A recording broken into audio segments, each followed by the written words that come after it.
into a score. NECC will get credit for it. I think an Army player came across to try and get that one, but just consistently elongating these plays. NECC bumps that goalie, and NECC does get the double to be able to make it happen. Apologize for the broadcast as well as it did go down temporarily. Hopefully you're able to hear our voices in the meantime. Try to radio broadcast it. If not, we are back in full action now. So just refresh the browser. Let them know in chat to do so. NECC shot on, and the velocity carried that back and into the back of the net. Cougars up 4-2.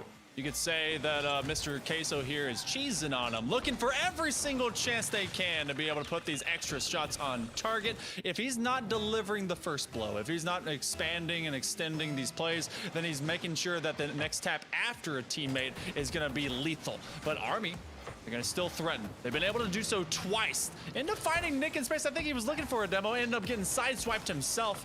No bumps to occur, and Army just has not been able to kind of clog up the offensive half more often to really keep Misericordia from progressing upfield.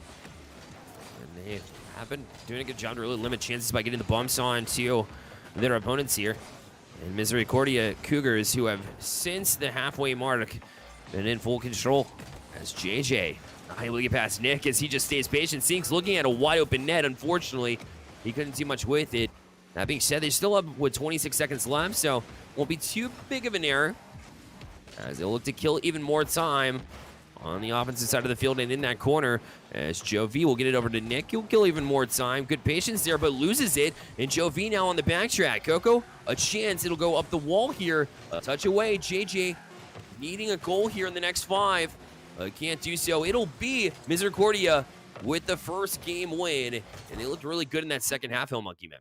They did. I mean, they had to really kind of stop off the Army from being able to march downfield because they were really finding their chances to be able to go down and take some more demolitions, or really kind of give themselves some space, make use of counter plays because there's a lot of trust in NECC. I mean, obviously, there's a ton of trust in NECC. Why wouldn't you? 50% from the field. He gets a hat trick in his first game. They have 13 shots to the likes of 6 from Army. But that's also going to open up those gaps if you get a little bit too overconfident. Not saying they were, but Army playing patient. They just have to be able to take the attack to Misericordia when they have those chances.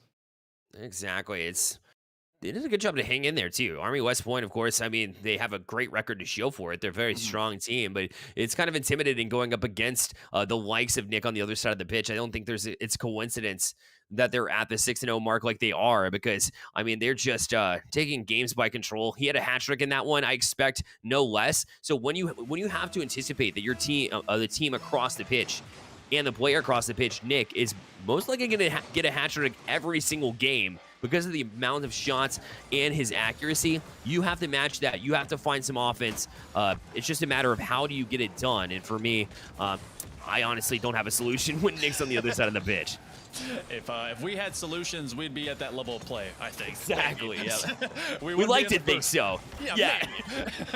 But you also have to cut down on his chances. And if that means a little bit more physicality, or if that just simply means to cut down on his challenges in free space, then that's what you got to do. Now, you don't overcommit to it. You keep it into your rotation and do it when you absolutely can. It's going to be Coco after that initial volley and bit of contention for the early half minute and more. But they're finally going to have the Army pressing on. JJ climbed the ladder looking for the 50, but NECC is just sure-handed and sure-footed looking for another kick. It's Coco in space. He's got to be able to get it away, and he will backflip. Oh, the intimidation factor is there, and of course, NECC, he strikes first. Yeah, I was about to call it out right there, too. Down the field and didn't get much on this, did he? But as a bouncer, and I mean, it was in an awkward spot. You forced the defense back with it. I expected him to go top shell with that, which maybe is what he wanted to do, too. But he put the defense in an awkward spot. Definitely the intimidation factor, and yeah, no other than NECC to give them 1-0 lead. Oh, but the Army, if they can just keep pace with Misericordia, they have nothing to worry about because they were able to do it earlier. A nice passing play. The third man, JJ, has a wandering, flailing Joe V30 trying to do a 360. Multiply that out times 12, I think, maybe. And they just cannot take advantage of opportunities that are presented to themselves. NECC with a midfield pass, and NECC is going to try and give it back to it. A little bit of a redirect, and he's just able to bury it enough to keep both of his teammates able to rotate and get more boost. GJ from this back wall. Unfortunately, right back into the hands of Joe V, who will try again off the corner too, and NECC is going to have the advantage here. Uses his speed to get to it, but so did the defense, and now JJ will take a shot on. for Misericordia. It was Sink that's back. He awkward off that back wall. And we'll have to try and wait back. Nick jumping on it. Sean is there and sneaks it in again. And I don't know what's going on with this Army West Point team, but that was a couple of chances which I feel like they should have had, Hail Monkey Man, and just weren't able to get to. I can feel for Coco because he's the second man that has to make that attack, but he's in the exact same rotational point as his back lineman. So when he saw the heat that was on that ball, even though you had a couple rotating, it was still a little bit speedy. And they get a nice save here on the side of Misericordia as Nick is able to add up to his stat total. This one on target. Actually, we'll find the post for once. But very difficult. You have to play this mental game already, and then you're now finding yourself a couple steps behind as we approach halftime. And this man right here has been responsible for 5 of all 5 goals for Misericordia, as he has been just excellent. Hat trick in the game number 1. Now looking to build on that, maybe you get a second one as well. Unless Army West Point has something to say with it. Sink able to get a big clear out. It'll be JJ to chase back to the corner. We'll get the touch out. Nick already up and beating him here on the side wall. It'll be Joe V to try to get it next with Santa with a great jump to play back out. And Sink forced to the back wall. Kind of loosely plays that one, but a full commit here from Army West Point. And so they'll have to get on the backtrack themselves. Nick trying to get that bump off the back wall, not able to accomplish it. Now there's Sinks up for that one. Not quite the angle he wanted.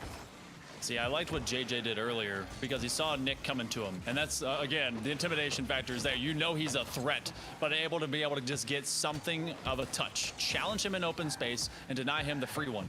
This is going to be Joe V30 trying to dish it up back to Nick, who's just never giving up on a play. The man is chasing this ball down as if his life depended upon it. Every single touch is $1, and he's trying to become a millionaire. JJ looking for Santa in space. Coco's to the opposite side of the pitch. They lean this pitch on its side. 90 seconds and now less, Bear. And Army looking to try to get something on the board. This attack has been short-lived, but they have this open space in front of them. Huge clear again. Yeah, no other than Nick to get a whole bunch on that one and get a touch around them as well. But Santa able to get another touch to try and work it out of the zone. But this trap zone continues to press for Misericordia. Now Nick tries to use back wall. Coco, great positioning there on the back wall himself in order to allow a big clear here. But again, no other than Nick in the right positioning. His decision-making is just second to none in this one, which is, I mean, to be expected here. NOTN, no other than Nick. The man is doing everything that he can to keep this solid, perfect record on the side of Misericordia. Going to the ceiling, looking for the reset. He's got it, and it's going to go top shelf. That is 3, and that is yet another hat trick. A couple were assists in this game, but otherwise his performance continues to be impressive. Look at the control from the top. From the start of that play, really, as he caught it on the side wall, which is hard enough, but then you drag it. Quite literally dragged it to the ceiling in order to make sure he had that second flip to put it top shelf. That's just good recognition, good mechanics as well. Joe V wants one. As Nick trying to get off the back wall of the opponent to get it as well. Unable to do so, but it will be another win, more likely than not here for Misericordia, who's looked super strong, and I hesitate to call it a carry, but I mean, he's done so much. I mean, the man has giant shoulders, and you know, when you wear that title with pride, there's a big reason for it. It's because you earned it, and the man has it right here. Absolutely. Sink, though, is going to go top shelf. There has been 1 goal that wasn't scored by Nick. Just 1 single goal. I think that we had a total of 7. So he doesn't have all of them, which means he's trying to outplay whoever stole that from him, because that's probably how he feels. But regardless, Misericordia, they're looking pretty solid here, Bear. 2 up. And they completely shut out Army West Point, and they're looking to go match point in game 3. Yeah, when your offense is so effective and your defense is clicking like that, well, that's a deadly combination. I said it before this game even kicked off that anticipate Nick to have a hat trick every time, so you have to amp up your offense any way that you can. And maybe the way to do that is quicker passing, try to get Nick to commit and, you know, toss it around him. Find a way to get that touch that beats him initially and try to, you know, finish the rest on a 3v2. That being said, Nick is such a good player in the fact that he can recognize a play before it develops, get up quickly. You can't even blink and he'll be in your face. So you have to find quicker ways to get around him. Oh, yeah. And they were doing a couple of great things against Nick in that early game before this really got out of control. Luckily, not too much that was laid against them, but you have 5 of the 9 shots came out of Nick. So obviously he had a little bit of extra space to at least put that pressure on, find him in that space just before he makes his attack. You have to make that read. It's going to be difficult because then you have to elevate to that level of speed. We go game number 3, Army West Point trying to improve their record, see how they can shape up into that top 4, but they've got to get past Nick, who is an army of his own. And him right off the back wall to begin things. So Santa gets up there as fast as he can in order to try to deny it. It'll be Joey V off the back wall, and Sink trying to come from a crazy angle to get that one. Wasn't quite able to do that. Nick across again and sets up his team. Although he's not able to sink it, Sink is. And it's 1-0 for Misericordia. If he's not going to score it himself, you know what? He'll give one away, and I think he probably was just an inch away of a little boop, but it turns into a scoop, and Sink sinks one quickly. And this, again, just seems to be a pace setter for the likes of Misericordia, as they just want to continue to be perfect on the season. But Army West Point, they've got a lot to say about it. There's a lot of great chances that they have been able to give themselves this one from the ceiling, maybe drop down. It's going to be a crawler, and it's just off target. Oh, just that much off. We rewind back to that goal, Monkey Man, and if Misericordia doesn't get that bench from the 2 back, they were in trouble there. An initial save there from Army would have made the difference. Coco almost snuck one in as well. But yeah, they would have been in trouble there with the triple commits. And maybe, perhaps, a chance from Army, but just that one initial save was the difference where they would have made it. They would have had a decent shot to make a counterattack. Sink tried to put it past. It did not fool Coco with a quick reaction there. That's where you want to find these briefly fleeting existing chances to really punish Misericordia. They believe in Nick. They believe in that forward press, but they also believe in it so much that it gives you a ton of time. Oh, it's Joe V30. He's in a one-on-one. It's a handoff over to Santa, but Nick immediately turned around to harass him. JJ, he's going to climb the ladder. He sees Nick waiting. Doesn't have any boost. See if he can get a pinch. Works it beyond him. Another attack in the Army. They're trying to stab their way forward. More than a minute and a half has gone into this 3rd game. And more than a third, if not 75% of possession has been held by Misericordia, but Army with the late press is really able to get him off his wheels. They're doing exactly what they need to be doing, and quite literally there in that last play, Monkey Man, as they get another bump on him. But they've been playing keep away from him the entire time, and I don't blame them one bit. That is definitely the strategy. That is definitely the play. We'll see if they continue to stick with it here as we move forward, and this time ticks down for Army West Point. He tries to make something happen here with Sink. He's going to settle. Gets the flick off as well. It's a cross. Santo up early to get the challenge and does. And we'll move forward because of it. A good bounce off that wall too. And Coco takes a shot. But it's quickly denied in the midfield by Sink. They continue to press forward. Nick going to get a decent clear off the back, but no intended target when he was trying to clear it. Which will allow Army to step up on it. Now will be JJ. Off back wall, but Jovi man on the spot here to kind of shield things. Maybe trying to beat in the defense. Maybe a mistake of a flip. Either way, it works out for him and back down the field. Getting able to get back at Sansa. But for a minute, I was scared, Monkey Man. Yeah, I really was. I was wondering how that giant gap just developed and, you know, next level vision to be able to find it. But this can be a counterplay. Nick is going to be the first one on the ball. He's going to try and give it over to Sink, who will demo JJ, and this possession does go neutral to the corner. You see Nick again with the initial touch, and he has been able to kind of readjust himself into that back line. He realizes he needs to allow Joe V30 rather, and Sink those touches in that 1-2 combo. Sink will get the demo again. Is the next man up? No. Army's not overcommitting their forces, but they definitely need to start doing so here. Oh, and a save by Sink. I have no idea how he got back to that one. I thought it was in for sure. He chose the bouncer, which was the right shot, and yet they still hold strong on the goal line. That was impressive. And now Army West Point down to just a minute 26 left. I tell you, you get all these chances, but you blink, and you're down to limited time. It'll be JJ next. He's on it. Beats Sink to it. Off the side wall now. We'll try to get a touch in, but not able to do so as Coco looks for a double touch himself. Not to be. Nick carries. Cut out by Santa. Really quickly, JJ beats him to it, and will tie it at 1 with the minute 6 remaining. Look at what happens when you beat Nick once, right here. You have all the confidence of Joe V30, and then you go forward, you make it happen twice. Santa and his sleigh, they're coming in big time, and we're suddenly tied up at 1. No great amount of separation has occurred for Misericordia, as Army have kept it close, but they have to be able to build upon this, make the most of it. That's a setup, but no one there for Misericordia. That drop in, and it's gonna be cleared.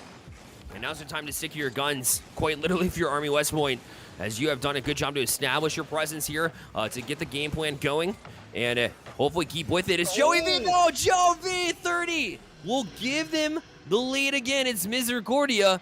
I said you got to watch out. You got to keep pumping. Unfortunately, they let off the gas for just a second, and this is one of those teams that is capable of regaining the lead. They're up 2-1. Sometimes you keep your greatest weapon hidden for that late term to see what's going to happen, see what all the distractions you can cause and what will develop. Well, they put theirs out there in the way of Nick, but then all of Army started sleeping on Joe V30, and the guy can shoot. He has the speed. Nick trying to set up sync again. Joe V30 with the bowler, and he finds it one time. That's just pure strength, Tail Monkey, man, as Nick is going to set this one up with that double touch across, and Santa did everything they could to try to get it away. Did not see Joe V right there in the slot, and he just powers it home with a couple of touches, and that should secure it for the most part. Still 31 seconds left, but Misericordia, they're on a whole new level, and yet another demo here from Nick as well. When you can get everyone else around Nick to perform, then you've got a squad that is nigh unbeatable, and they have yet to be beaten in series play. A few games, sure, but this squad, they've been able to take it to the limit. They have not suffered a single series loss, and that's not happening today. Off of Nick, Joe V30, and the Army, they're going to be sent marching home. It's going to be a 3-0 sweep, and they're going to improve to 8-0. Man, what a season for this squad. Yes, you have Nick on the time on the squad, and you know we've called his name multiple times throughout this series, but at the end of the day, it was Joe V that stepped up at the very end and got those 2 goals to secure it. So maybe leading by example, because Nick was obviously the X factor. I think Army did a good job of limiting his ability to create plays there for quite a bit of time there in that last game. But hell, Monkey Man, the difference was team stepped up. Joe V stepped up. Sink made a couple plays there as well, as he had a goal and an assist, so nobody sleep on either. Joe V at the very end is able to secure things, not Nick like we thought it might be. Yeah, and that, you know, that's fine. That shows a depth of roster. If you don't have everyone able to kind of surround and keep Nick just going, then you have to be able to be the ones that will step up thereafter. You cannot rely on a single cog in 3v3. There's a lot of presence, of course, with that talent, with that level, with that next step up, but there's also the guys that are right around him, and Nick is challenging them to be like, hey, when I'm under duress, I trust you to be able to finish it. Joe V30 did exactly that, and Army, they do suffer another series loss. They did great to be able to keep pace with it, but it's that late game mentality and the finishing factor that really gave Misericordia that ability to win. And my favorite thing about this is we're probably going to see the series again. And although it's a 3-0, it seemed really close. And we'll probably get to see it again in the playoffs, right? Because both of these teams up at that level. So super excited to see what they do come playoff time. We're going to take a quick break here on the NECC network. But don't go anywhere. We'll be right back with the next matchup this Tuesday, Rocket League night.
Just let me lose interest.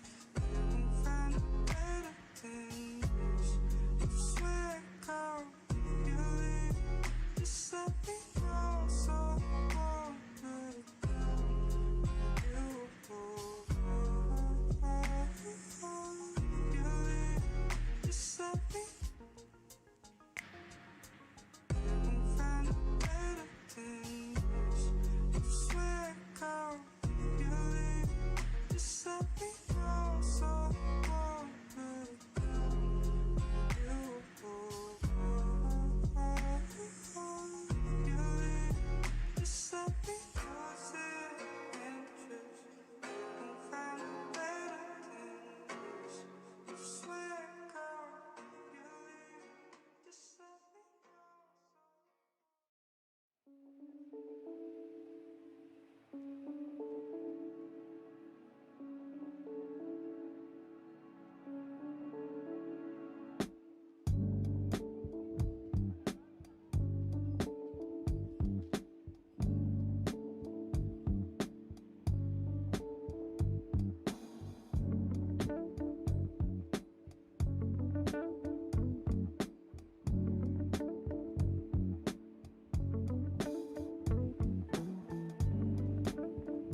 Welcome back, ladies and gentlemen. Bit of an extended break from the NECC, but we are finally back. Thank the Lord. I am Lychee, and for the first time in a long time, alongside me is Bass from the past. What's up, buddy? Long time no work together.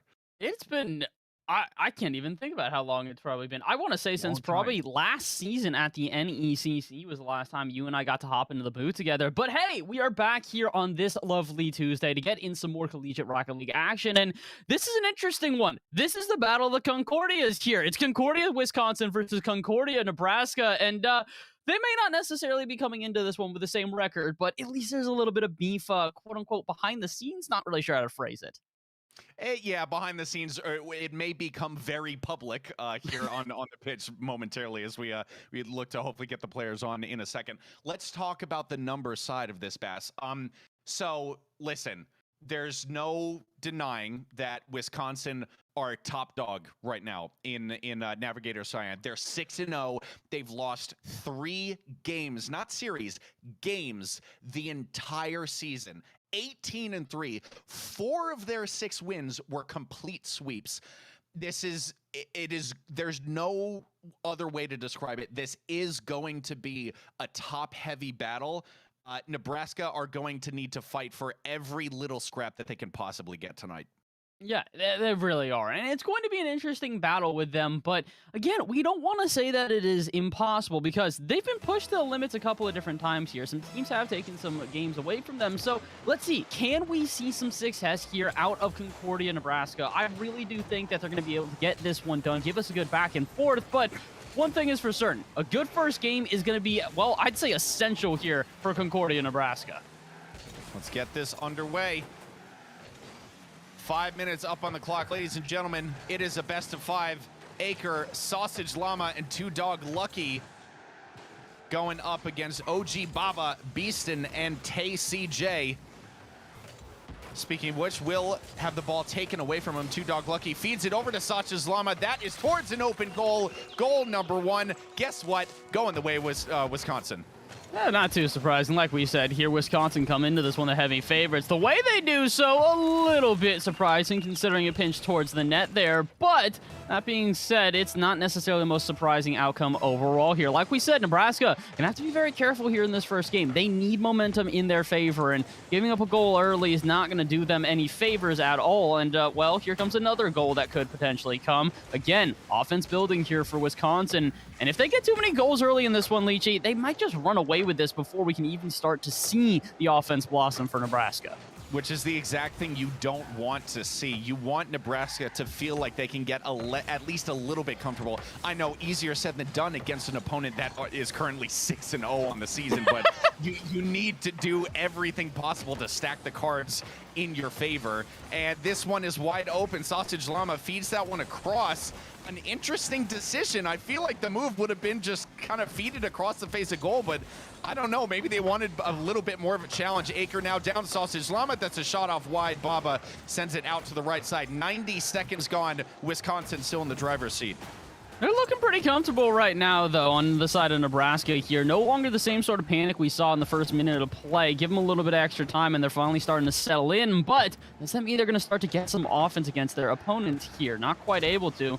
Wisconsin looking very comfortable on the back end here. 2 Dog Lucky should clear this out. And notice how short-lived that is, Lychee. Again, we were talking about that pressure. We need to see Nebraska not only get some solid shots on target, but really threaten the defense of Wisconsin. I'm liking it so far. 3 minutes left now. Nebraska seem like they've settled into a little bit of a rhythm. The problem is that rhythm has left them back in their own half. They haven't really been able to break out and put anything up on the offensive side of the field. Although I say that, and Beaston there was trying to, make some waves. What a demo there. Tay CJ taken out. 2 Dog. Can't get, gets it's sort of half-hearted bump there. Not much progress made, though. Sausage Llama out to the right side, picks up the full boost, leaves it for a pass from 2 Dog Lucky, can't make contact. TCJ will send this not quite clear. Beaston with the backflip to correct the positioning. Acre, man, just running riot through the Nebraska defense, trying to get those demos, clear up that backfield to give themselves a second goal that they feel that probably they should have gotten a little bit earlier in this match. They might also need it at a certain point. At this moment, we're starting to finally see some pressure out of their opponents, and this is why a one-goal lead is so dangerous here, Leechy. When you've got a one-goal lead, all it takes is one mistake, one missed touch out of midfield, and you're all tied up. 1-1. Enough said. And you know what, Bass, I will say, this is the interesting thing about the Navigators division is that, yeah, you've got Wisconsin sitting on a 6-0 record, but this is, no offense to anybody, the second goal from Bob. I'll get back to my point because all of a sudden, out of nowhere, Nebraska are a goal up. Oh boy, this is quite the turnaround here after not being able to get any sort of momentum for the first couple of minutes. To find themselves a second goal and to find it so soon after their first as well. This is not looking great for Wisconsin here, but it's looking fantastic for Nebraska. Again, like we said, they need momentum in their favor. A good first win here is going to be massive, but first, they need to get there. Two-dog lucky with perfect placement underneath the bar, and we are all tied up yet again. Players found their shooting boots all of a sudden. The past 60 seconds have been an absolute goal-scoring festival. Minute 44 on the clock. It's back to 2-2. I'm gonna attempt to revisit the point I was trying to make. The good thing about Navigators is that, yes, you have teams like Wisconsin who are sitting on a 6-0 record, but this is the lowest level of gameplay that we have here in the NECC. Goal number 3 coming the way of Sausage Llama. The ball could go either way because even teams like Wisconsin are fallible. I know it doesn't seem like it because they have such a strong record that's followed them throughout the entirety of the season, but there are still those lapses in judgment that if an opponent is on their toes enough, they can take advantage and they can hopefully pull off a game or two. I mean, theoretically, they should be able to. This is part of why Rocket League at this level is so much fun to watch. It's just so incredibly volatile. It goes back and forth, and you never really know what's going to happen. I mean, look at the record here so far this season for the side of Wisconsin, who are trying to get themselves a 4th goal here. Not quite able to find it, but are going to still continue on offense here. But it's not as if they have had a completely perfect season. They have dropped 3 games, like you said, and one of them's a little bit surprising. They dropped 2 games and went to game number 5 against, I believe, MBU, who are currently sitting at 2-4 overall. Speaking of 2-4, 4-2 on the scoreline as Wisconsin finds another goal. But again, it just shows they are vulnerable. If Nebraska can find enough momentum in this game and really throughout this series, we could see an upset. I'm hoping for it. As a neutral viewer, that's all I want is for expectations to be subverted. I'm hoping that Nebraska is able to get that one game off of Wisconsin. You and I were talking before we went live. I think that Nebraska's minimum goal here should be pulling one game off of their opponents because it's no secret that Wisconsin are the absolute leaders of this division. It's probably safe to assume that they're going to come away with the victory this late in the season. And so, you know, therefore, if Nebraska are able to get just one game off of an opponent that is this highly skilled, that in my book should be a victory for them because Nebraska are on the ragged edge of playoff qualification. They need every tiny little detail to be in their favor. Yeah, like you said, it really is about making sure that they just keep themselves in the best foot forward possible here and making sure to keep themselves in playoff contention, which right now they very much are. That being said, not the greatest start. It really isn't, unfortunately, because the fact of the matter is after finding 2 goals back-to-back to then give up 3 in a row to Wisconsin, not really going to bode well for the team. That being said, new server. Going to take a quick little second, get everything set up, so maybe we can see a little bit of a momentum shift there. Maybe we can see some players, take a deep breath, go talk to their coach, go figure out what's going on here, because I think there are a couple of things that really do need to be sort of pinpointed here, and I would say it's starting with the defense there. Nebraska do not look bad right now, but their defense does look a little bit spotty, and against a team like Wisconsin, who are so solid on offense, they're just going to keep poking holes in your defense until eventually they find a gap, and they're going to score upon those gaps when they get the opportunity. And that's the thing too, is yet again, it's another easier said than done situation, especially at this level of gameplay, is consistency. That you'll hear everybody on the esports side of Rocket League say that Rocket League is one of the most difficult games to be consistent at, and consistency in Rocket League is what wins you games, and in the long run is what wins you championships as well.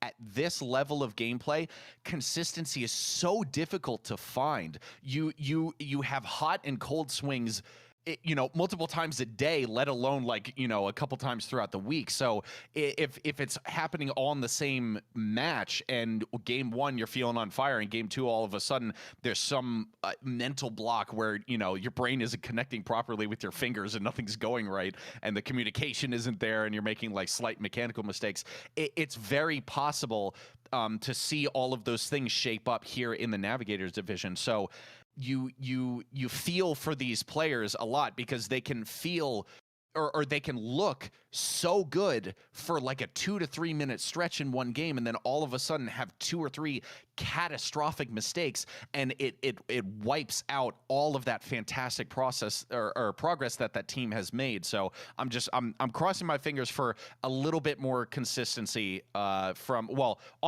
Nebraska, but for the sake of evenness, I'll say for both teams. How about that?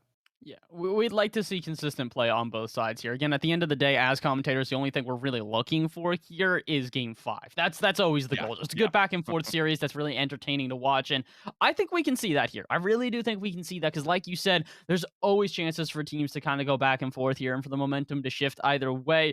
I take the term, I've been using this a lot lately. Have got to give credit to Hysteria where it is due here. Talking about the catalyst. What is that ignition that starts and sparks off a team and really gets them that momentum in their favor? Last time, it was one random goal that went in for Nebraska. Can they find something to give them that spark of life here in game 2? I would say it's kind of necessary here, Leachy. If they go 2 games down, all of a sudden they're looking at a reverse sweep, and against the #1 team who's only dropped 3 games, let alone series all year, that's going to be a bit of a tall task. Yeah, not an enticing situation to think about. Let's hope it does not come to it. Game 2, ladies and gentlemen, 30 seconds gone, still 0-0 between Concordia, Wisconsin and Concordia, Nebraska. Would you look at that? Aker, very patient with the clearance, flips it over Baba. TCJ will get beaten on the 50, but does lose possession. Two Dog Lucky looking for the back pass, or the pass off of the backboard. Beeston up nice and high to kill that one. Open goal temporarily. Baba needs to jump on this one. Can't get there quite quickly enough. Two Dog Lucky slams it off the sidewall. Tay, no boost, hands it off to Baba. Open shot opportunity, but Two Dog Lucky stands up super tall to knock this one away. Good offensive situation here for Nebraska. I want it to last a little bit longer. Some rotational consistency would do them very well. Yeah, like you said, just making it last a little bit longer so that eventually there's going to be a break in the defense. That's a lot of the reason we're seeing Wisconsin finding so much success right now. They're just putting on this pressure and waiting until an opportunity arrives. It doesn't necessarily have to happen immediately. It just has to happen eventually. And oh my word, here's what happens when you do give them that opportunity. One missed touch on the backboard, and Two Dog Lucky is going to slam home the double tap. You cannot afford to give them this much space, because that is exactly what happens. I was just kind of observing that it seems that Wisconsin is almost comfortable playing really, slowed down, a lot more patient than their opponents, which is very strange in a 3v3 environment, because in the standard game of Rocket League, you're used to the ball being hit like at least once every couple of seconds, like absolute laser speed back and forth. But at this point, Wisconsin seems super content to just slow the play down, take their time with the build-up, make sure they get the ball exactly where they want it to be, and get it. It's more of a quality over quantity approach, because they don't need to worry about slamming shots on target time and time again, because they know that they have enough quality that when they finally get that good opportunity, it is going to work out more times than not. It's all what you talked about earlier here, Leachy, that consistency amongst teams. And the unfortunate reality is pretty much anybody at this level, doesn't matter what team it's going to be, is not going to be completely consistent on the back end here. Defense is a place that even professional teams continue to struggle to be consistent at. So if you're going to play this type of gameplay, it's about waiting until eventually the other team makes a mistake on defense. And when that mistake arrives, punishing while you've gotten the chance. And they've done that so many times here. Even if it is just minor little issues on the back end here for Nebraska, Concordia, Wisconsin are accentuating those issues tenfold here by just continuing this pressure and continuing to exacerbate these issues on repeat.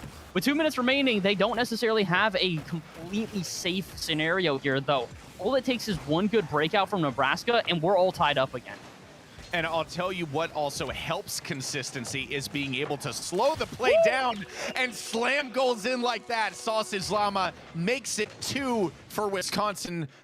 I'll stop short of saying running away with it, but man, the lack of offensive opportunities that we've seen from Nebraska, and it's getting harder and harder to avoid saying that.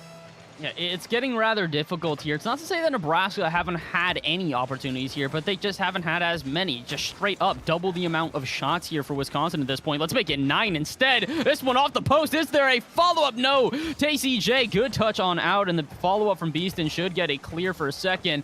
And that's the thing. That's the main reason why it doesn't feel as one-sided as it probably should here. Nebraska are showing a pretty solid defense, but again, the issue is consistency. If you show a solid defense for 9 out of the 10 times there's an approach, that's great. But on that one time, if they're able to strike while the iron is hot, it means the difference between winning the game and losing it. And at the moment, unfortunately for Nebraska, they're about a minute away from losing this one and going down by yet another game here. Like we said, reverse sweep against Wisconsin, it's technically possible, but that might be the most difficult task they'll have to complete this entire season. Aker and Sausage working together with the passing play. Aker looking for the flick on. Not enough to beat the defense, though. Two Dog Lucky. Nice and high. Can't find contact. Neither can the two players throwing themselves at it. TCJ and Aker facing off. Beeston, the final person on defense, will get this one clear. Now a counterattack building for Nebraska. Zero boost. Tay will commit to this one. That one's open. Beeston gets one back for Nebraska. 32 seconds left. Still very much possible. Oh my word, this is going to be an interesting scenario here. Nebraska finally have momentum in their favor, and we saw what happened last time. They scored a goal almost immediately here, and with 30 seconds left, it's not just possible, it is honestly somewhat probable here considering how back and forth the series has been.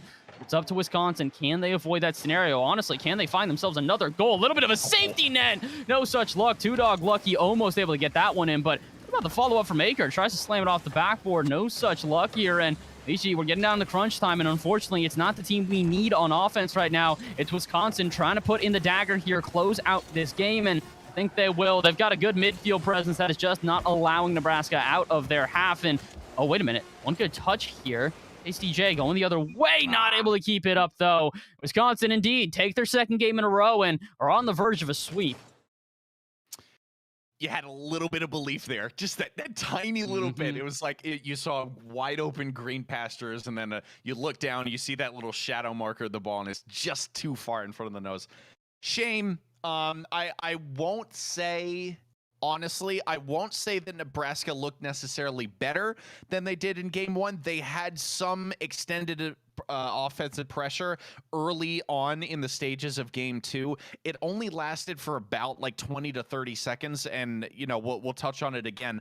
I'm looking for a longer amount of pressure because the longer you keep a team, well, any team, not just a team like Wisconsin, but any team under extended pressure, the more likely they are to make a mistake. It's a shame that that pressure dried up as quickly as it did because they were, you could feel it was like a person just kind of chipping away at a brick wall. Pieces were starting to come off, and then right when it was starting to look promising, they all retreat back. They let all of the pressure dissipate, and then Wisconsin was able to rebuild the wall and press forward on offense. So I want that same exact thing that we just saw, but I want it multiplied by like 3 or 4. It's possible for Nebraska to take a game here, but they need to be so on top of their act when it comes to their offensive opportunities. 100%. And I think that's all going to start with their midfield there. We saw that at the end of that game, Wisconsin really locked in and just wasted time based on the fact that they had a midfield presence that did not let Nebraska out of their half. So let's see. Can we finally see that type of midfield presence here out of Nebraska? It's going to be rather difficult for them, but it is going to be possible, especially considering I think it is the Battle Bus squad that has now arrived for Wisconsin. I think all 3 of them are in battle buses at this point. And, listen, I have nothing against the car itself, even if I am not very good with this hitbox. But we saw Justin score a flip reset in the same hitbox like a week ago. So, hey, let's see what happens. I honestly don't want to work with you anymore because you didn't hold a negative opinion of this car, but I'll remain professional and I'll stay on the microphone at least till the end of the series. Oh, get it together, Lychee. We got this. Two Dog Lucky waiting for this one to come onto the nose. Beeson can't get that ball. This one off the backboard. No! Pinched off the underside of the crossbar. You feel like Nebraska were kind of caught between a rock and a hard place. Some attempt needed to be made on the ball. It's just unfortunate that that's what wound up happening. You could say rocking the battle bus there at that point. 1-0 here in favor of Wisconsin. And at this point, Nebraska going to need to try and turn this one around as best possible. They need something to be that catalyst. Like we spoke about before, it feels like this team is just barely on the verge of being able to compete against Wisconsin here and really give them a good run for their money. But they need something to give them that spark of life, to give them that energy that can really propel this offense to become a threatening one. I really thought their plan A was going to be to get ahead first. You know, not exactly the simplest of tasks. The shot from Beeson off two portions of the word work. Baba comes in for that follow-up touch. They're back even. That is exactly what Nebraska needed. Get back into this and get back into it quickly. I like that from Baba as well, immediately moving up to that one. A little bit aggressive, probably could have played a tad bit back there, but the reality is getting in the face of your opponent and getting them uncomfortable is half the battle here, and that's what we're finally seeing. Wisconsin are not nearly as comfortable on their defense here because of the fact that they are getting pressured so constantly. I call this a nuisance playstyle because it really is exactly that. You're being a nuisance to them. It's annoying to have to play against a team who aren't going to give you the space to develop a play, and that's exactly what it should be. The meta has developed to not allow teams to develop on offense because here's what happens when you give them the room. Another goal going on in, and ZRM will put Wisconsin up by 1. Well done. Great attempt there by Two Dog Lucky as well, just to get that final little touch. Everybody on the ground is waiting, predicting that ball. They've already committed to a trajectory, and the second that touch comes, no matter how small, you are going to throw off a defender, and that is exactly what happened there. Two Dog Lucky, woohoo, looking to make it 3. Couldn't find that one on target. Reversing turn here off that sidewall. Beeson will beat ZRM. Akers the only one back. Needs to be careful about this challenge. Beeson was up nice and high. That one is on target. The clearing bump. ZRM diving across the face of the goal just in time. Baba not the right side of the ball. Pinches that in the incorrect direction, and now, man, Wisconsin get a chance to breathe. It was so close. Nebraska, yet again, they just have these bursts of looking really, really good on offense, but then it's over before it even starts. All the pressure dissipates, and Wisconsin get a chance to breathe. That's the unfortunate truth here, is that they keep getting so close to finding that first goal, but as soon as they get there, they just can't quite get a grip. And it's a bit unfortunate considering the fact that the team has played so well here in this third game, a much stronger game overall in comparison to the first two by far, but it may not be enough to completely take down this Wisconsin team. And there is why Two Dog Lucky, I would say they've been the MVP so far for this series here. Plays like this just epitomize that. Oh my God. Oh, I'm in pain. Oh my God. You can see him slam on the brakes. And I was like, no, don't do it. And Baba went sailing past that ball. Oh my Lord. Even in Navigators, we could see filthy, filthy, disgusting plays like that. Well done. Now, man. All right. Collect myself yet again. Nebraska, 2 goals down, 2 minutes to correct that. Decent force play there by TCJ, but nobody on the end to collect. Beeston off the sidewall looking for something to force it back upfield. Baba will be there to receive. Aker coming out in front of that front post. Demo in the backfield, although that will be actually on Baba, curiously.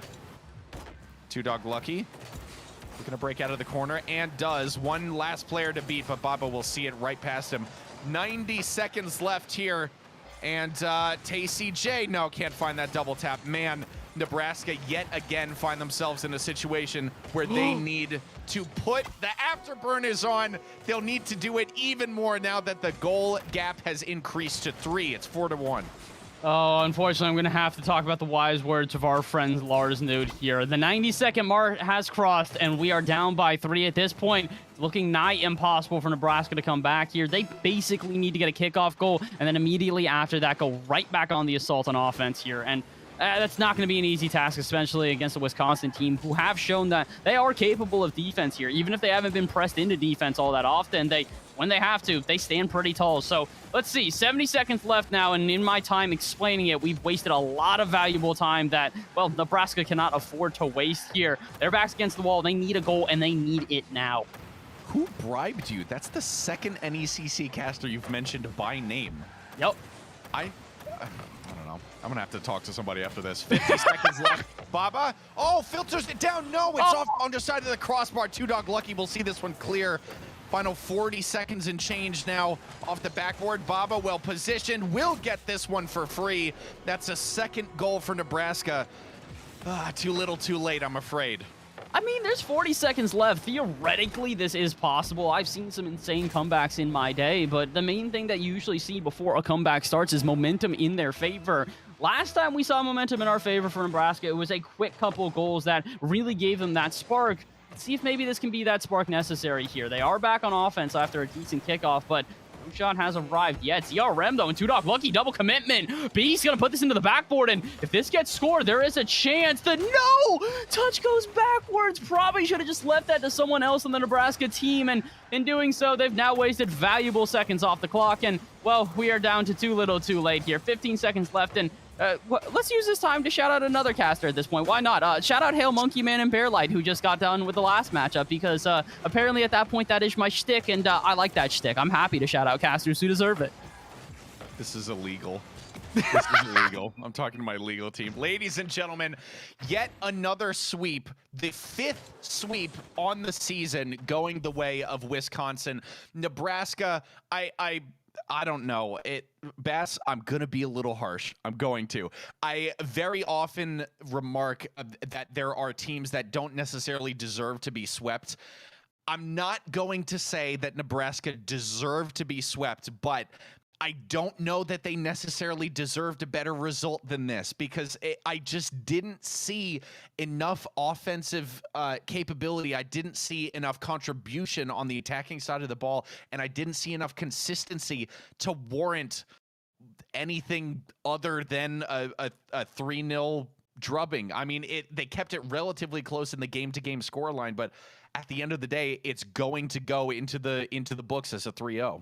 Yeah, the reality is that if you're never able to get enough offense, the fact that the scoreline is close doesn't really matter. You have to be threatening to the defense there, and that's something we just didn't see that often there, is that Wisconsin felt very comfortable throughout those games. Even when it started to get close, it didn't really feel like the team was ever going to give up their lead, and that's kind of evident after the first game there, where we did see a lead momentarily for Nebraska, but then immediately, as soon as Wisconsin started focusing on their offense rather than playing that slow defensive game, they all of a sudden got I think it was 3 goals in a row or something like that. So it's one of these things where, yes, theoretically, that should have been a pretty close series there, but the unfortunate truth is that Nebraska really never showed up on their offensive abilities there. And while we saw sparks of life from their offense, it's that consistency that we spoke about all series that just never really arrived. Consistency is the absolute name of the game, and it is what won Wisconsin this game, whether it was their consistency or their opponent's lack thereof. So that is going to go into the books, as I said, as another 3-0. Wisconsin are 7-0 on the season. And unfortunately, Nebraska slip a little bit further away from playoff qualification. It's starting to look scary for them coming towards the final stretch of this season. Nebraska really need to dig deeper than they ever have to make this happen. I'm crossing my fingers for them. Ladies and gentlemen, that is the first of Bass and my games tonight. We have got one more on the other side of this break, so please stick around because we will be right back.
All right, ladies and gentlemen, welcome back to the, what is this, the 6th match in a row here at twitch.tv/remind myself the URL, NECC_esports.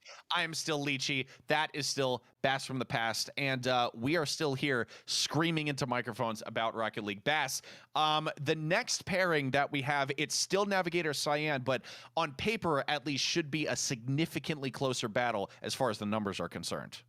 Yeah, this should be a little bit closer of a contest here. And it's also another really important contest, though, that we need to add in here. Both of these teams coming into this one, George Fox Gray as well as MBU, coming into this one with a 4-2 record. The winner of this one quite literally could secure themselves a playoff spot because it's so closely contested here. Two teams from 5th to 8th, two teams at 4-2, two teams at 3-3. You lose this game, it really does shake up everything.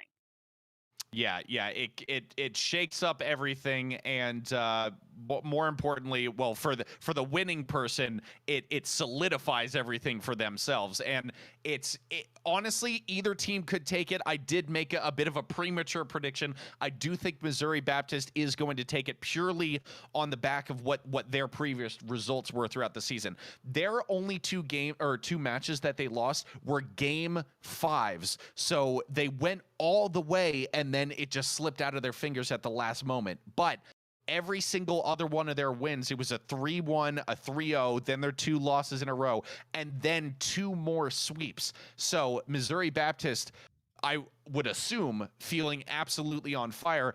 In contrast, we have George Fox Gray. They lost their opening game, their opening match of the season 2-3, so that one also went to game 5, but then all of their wins were a lot closer. They had a 3-2, a 3-1, a sweep there, 3-0, and then their most recent game was against Carroll B, 1-3-2. I don't know. It hasn't been as convincing of a performance as we've seen from Missouri throughout the season. So for me, Missouri will take this one, but I'm still hoping for a game 5. Please, Lord, let it happen. Always gotta love a game 5 here, especially when you have teams at this level who are definitely a little bit of an up and down sort of state here. You see a lot of chaos, and chaos lends itself to just entertaining series here. I'm always a fan of chaos. When chaos reigns supreme on a pitch, it means that you're watching a good contest here. And well, let's see if we can get ourselves a good contest here. George Fox versus MBU here. Game number 1 of this best of 5. And like we said, both teams on 4-2. The winner of this one will basically secure themselves a playoff position. And for both teams, that is rather important.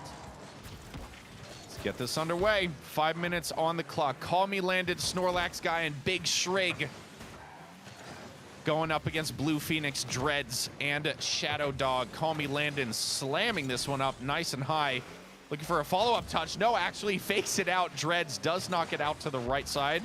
Big Shrig. Kind of probing cross there. Shadow.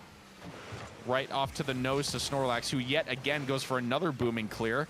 Follow-up attempt. No, off the crossbar. Landon coming in, slows it down. Shadow Dog needs to be very careful with this sideways clearance. Gets it done. Shrig putting it back on target. Man, George Fox has been absolutely ridiculous on the offense. It barely 60 seconds have gone by, and MBU has been barely able to break out of their own half. Now they've had a little bit of some extended pressure, but oh, what a pinch!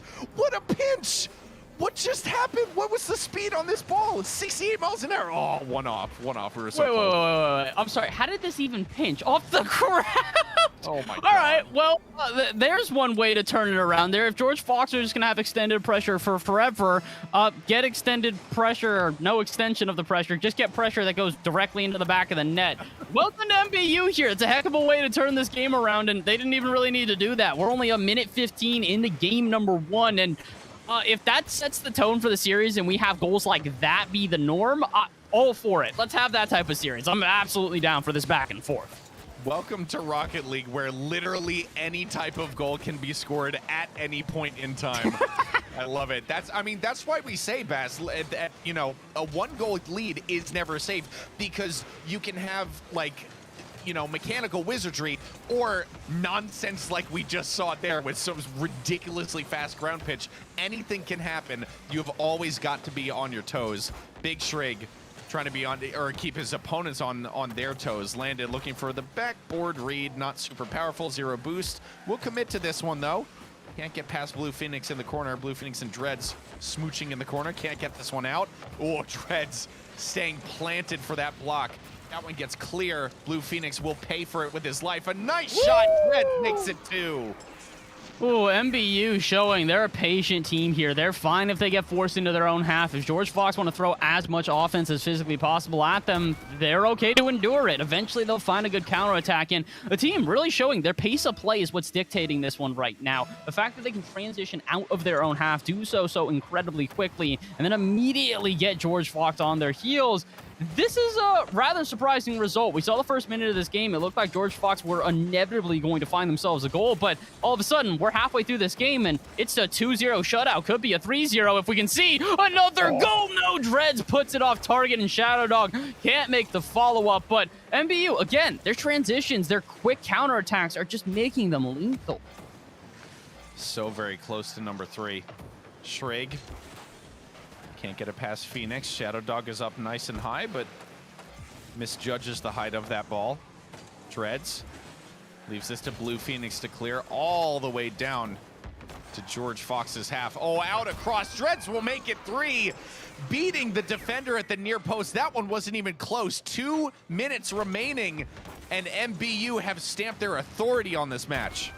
Ooh, Dreads this time getting a favorable touch off the post here. No such luck on that one, bouncing on out here. And MBU looking rather strong in this first game. We thought that this one would be a pretty close contest between the two teams, but I would say the last game that we saw, or the last series, excuse me, which was a 3-0 sweep, felt more closely contested than this one here. George Fox, they might be getting extended offensive pressure, but what does it really mean if they don't find a good shot from it, Leachy? So far here, we've seen George Fox with a lot of extended stays in their opponent's half, but almost every time it results in either a lackluster shot or just no shot at all here. MBU straight to the point. It's not necessarily about getting an overwhelming amount of shots, but about finding that efficiency. And the crazy thing is they've actually found both. They have 7 shots in comparison to George Fox's 4. So at this point, they look like they're the offensive team, even if most of that offense is being found off of counterattacks. Oh my God! I mean, this, what a competition! I thought MBU was gonna take this series, but I did not think it was going to be this one-sided. Now, here's the good thing, Bass, is that this is only game 1, and I know that's probably one of the most cliched things to say, but I do mean it. It's only game 1, and they're, game 1 jitters are absolutely a thing when it comes to competitions with this level of importance involved. Maybe they just needed a little bit of extra time to kind of shake things out, get the cobwebs out of there and get things rolling again. But man, you can't say you can't say many more good things about a team that is able to start this hot right off the bat, because even even if George Fox are a team that takes a little bit longer to warm up, you can't deny that a team like Missouri, who are able to come out of the gate so quickly, 5 goals now, come out of the gate so quickly, swinging so hard, this is going to be in the back of all the George Fox players' minds for the rest of the series. Is like, oh God, what if game 1 happens again? I'm not prepared to deal with this. Mommy, please help. At a certain point, it really is one of these things where you kind of just gotta wonder what's going to be that turnaround, what's going to get George Fox back into this game, back into this series, I would say, overall, because yes, like you said, it is only game number 1 here, but you take a devastating enough loss in the first game, it can really set the tone for the rest of the series here. So let's hope we see a turnaround here out of George Fox. As the clock ticks down with 20 seconds left, it's all but set in stone in this first game here. And well, while we have this little bit of extra time here, let's go through some fun facts here, because George Fox Gray gave us the absolute pleasure of putting down some interesting facts about each of their players, and by far, and I mean by far, my favorite one here is going to be about Big Shrigg. Fan of Shaquille O'Neal. That's all he wrote down. That's it. He's just a fan of Shaquille O'Neal and felt that we all needed to know that. So shout out to Big Shrigg for that one. You guys might have not taken the win, but you've taken my heart for sure. You know what makes me unique? I like a celebrity. Yes. That is fantastic. I'm personally am a fan of Snorlax guy. Does several impressions and drives a Prius. So do not forget the fact that this man drives a Prius. Oh my lord. I I love love this these stuff. fun facts so much, man. It's like the best thing we've added this season. Like, yeah, yes, it's great to be able to know how to pronounce your guys' names and, your major and all that stuff. But combine that with the fact that I think Hyperia brought up someone claimed they could eat a whole pizza in, I think it was like 40 seconds or It something was like that. Yeah, 28 20 seconds. seconds. Yeah, it was the game just before that. I can't remember who it was on the team, but I saw that. I was like, what? Oh, my word. Yeah, interesting fun facts all around. But let's go back to some actual facts here, and let's look back at the game that we just watched here. MBU, a 5-0 dominant performance in this first game here. The fact of the matter is, George Fox just needs to start to find some better offenses here. While the beginning of the game really did look like they had an idea of how they wanted to approach offense, once it came down to it, and once we saw MBU have a pretty solid defense, the offense no longer really blossomed as much. It felt like they got offensive pressure, but when it came time for a shot, that never really arrived.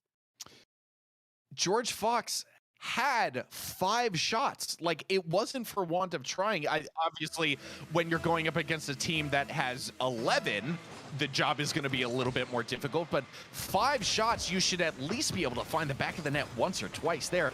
And the accuracy wasn't always there, and when it was, MBU just stood up tall every single time to knock that ball away. So I don't know. It's going to take a little bit more than just a straightforward shot on target. You're going to need to work in some tricky passing plays, maybe get up into the face of your opponent, get those bumps and demos going on. I'm a huge fan of physical play, especially physical play that doesn't happen right off of the bat. Maybe you realize that you need to implement it later on, and then you successfully do manage to implement it. A team that's capable of changing their playstyle on the fly is a team that makes me very happy. I hope that George Fox becomes that team at some point in the series, but man, they got to do it fast because yet again, they find themselves a goal down to their opponents. Unfortunately so here, and very early into this game as well. Only 40 seconds gone here, and already MBU out the gates firing. Last time when we were here, it was basically still George Fox with that offensive pressure. This time, they are not missing a beat. MBU seriously putting on this pressure and seriously trying to find themselves a second goal here. And I'm starting to worry for George Fox if it's a bit of them getting into their own head as well. When you take a 5-0 loss, it can be kind of detrimental, and now we're seeing that as they're playing a lot more patiently. They are no longer as bold with their challenges, and, well, unfortunately, that lack of bold challenges has now led to space, and MBU doing the most with that space. Yeah, you can say that again. I mean, every single Fox player was past that near post, which is never where you want to be on a defensive rotation. It's so easy to get beat out there because all the opponents need to do is knock it long, and that's exactly what MBU did. They saw the opportunity, and they took advantage of it. And man, Bass, there's no other way to say it. George Fox are going to be hurting now. Goal number 3 for MBU. The hurt is not stopping, and I will say, respect to MBU, they're not taking their foot off the pedal. They see a weakness, and they will exploit it to the very end. Yeah, they really are doing a great job right now. They're just kind of putting themselves in the best position possible here, because the reality is that even if you feel like a 3-0 lead is going to be comfortable enough that you can take the win, we've said this before, at this rank, it's so volatile. One spark of life can change this entire series here, and if George Fox can find that, all of a sudden you're in a very dangerous position here. So MBU, keep on knocking while you've got the opportunity here. You've got 3 minutes, over 3 minutes, I should say, continuing in this game. And if you can find yourselves, I would say, a 4th goal, a 5th goal, you might as well just wrap up the series at that point. Because again, like we said, momentum, huge factor here. And if you can have 2 5-goal games back-to-back, momentum isn't just in your favor. Momentum is entirely in your side, and you're about to flood the boat on the other side with the excess momentum in your half. Landon trying to clear this long. Blue Phoenix knocks it out across the face of their own goal. Well, still has possession of it as well. Gets a 3rd touch in a row. Keeping the momentum going from Missouri Baptist. Sent long now, Big Shrigg. Safe back pass, honestly. Not the worst play. Keep the possession if you know that nothing is going to come of the initial push up field. Oh, that one's dangerous. Bouncing down, Shrigg will send this wide, but only as far as Blue Phoenix, who slams this with the nose of the car. That is goal number 4 for Missouri Baptist. Oh my, they're just continuing to put on this pressure. Shot after shot after shot after shot here. We thought that they had an overwhelming amount of shots in the last game. This one's a little bit more one-sided even on top of that. 7-2 at this point. George Fox in half this game have only found themselves 2 shots. Meanwhile, MBU, they're also shooting above 50%. Now, we've got to point that out. That is not an easy thing to do in Rocket League by any stretch of the imagination. The fact that they are doing so and doing so with a large percentage of goals, rather impressive. I will say we're just at the 2-minute mark, and just now we had the first George Fox player cross that 100-point threshold, which, yes, I know points are not everything in Rocket League, but at the very least, it does give a half-decent indication of how much contribution you've had on the ball. And for not a single player on the George Fox team to have 100 points until roughly this point in time in this game is very concerning. That speaks to a team that is having trouble just getting involved in any way in the play, but also speaks to MBU's ability to keep their opponents from ever getting involved in the first place. They have been absolutely everywhere on this ball. If one attempt doesn't work out, doesn't matter, because they're going to have a second, third, fourth attempt in a row until something goes their way. They are absolutely ruthless. This is it's just this continual nuisance play that we spoke about before, getting in the face of your opponent, making them uncomfortable, and just not giving them the room to develop a play. And that's what we're seeing right now. MBU, if they are going to be backed into their own half, they're not really going to give a lot of space for a player to take a shot. We do see a shot there. Blue Phoenix makes a fantastic save, but that's the thing. Never really felt like MBU were going to give up a goal there. They looked very comfortable and prepared for whatever offense was going to be thrown at them from George Fox here. So with 45 seconds left, technically there is a chance to at least get that spark of life here for George Fox. The win, unfortunately, is out of the question, but they need that spark of life. They need something to give them that offensive pressure that they found in the first minute of game 1, because aside from that first minute, they really have not found it. Blue Phoenix looking for the clearance. Oh, okay.